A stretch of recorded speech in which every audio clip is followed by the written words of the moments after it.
112에 문재인 대통령 암살 계획을 세웠다는 등의 허위 신고를 상습적으로 한 50대 남성이 항소심에서 감형을 받았습니다. 감형 사유가 어떻게 될까요? 한결로 보는 세상입니다. 57살 김모 씨는 지난해 4월 서울 종로구에 있는 자신의 집에서 서울지방경찰청 112 범죄신고 지령실에 전화를 걸어 문재인 대통령 암살 계획을 세웠다는 허위 신고를 했습니다. 김 씨는 이렇게 수십 차례 112 신고센터에 전화를 걸어 마약을 했다는 등의 허위 신고를 상습적으로 했습니다. 심지어 허위 신고 혐의로 기소된 후에도 술에 취해 112에 전화를 걸어 허위 신고나 욕설을 하고 출동한 경찰관들에게 폭력을 행사하기도 했습니다.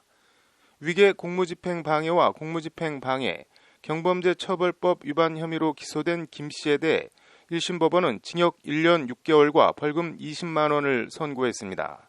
재판부는 김 씨가 상습적으로 112에 전화해 욕설, 허위 신고를 반복해왔고 동종범죄로 수차례 처벌받은 전력이 있다고 양형사유를 밝혔습니다.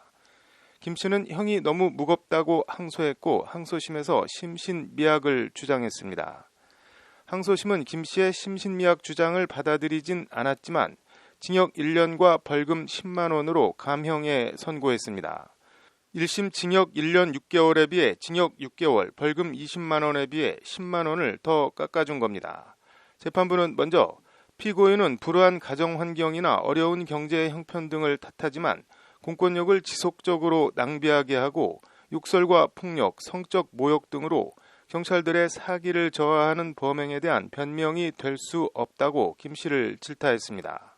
재판부는 다만 김 씨가 공권력 행사에 지장을 주겠다는 목적으로 지능적으로 허위 신고를 한 것이 아니고 앓고 있는 만성 알코올 의존증과 우울증이 습관적 범행에 기여한 것으로 보인다고 감형 사유를 밝혔습니다. 재판부는 특히 김 씨가 술에 취할 때마다 습관적으로 허위 신고를 해 신고를 받거나 출동한 경찰관도 허위 신고일 가능성이 높다는 사실을 알 수 있었다며 결과적으로 공권력 행사에 중대한 지장이 초래되지 않았다고 판시했습니다.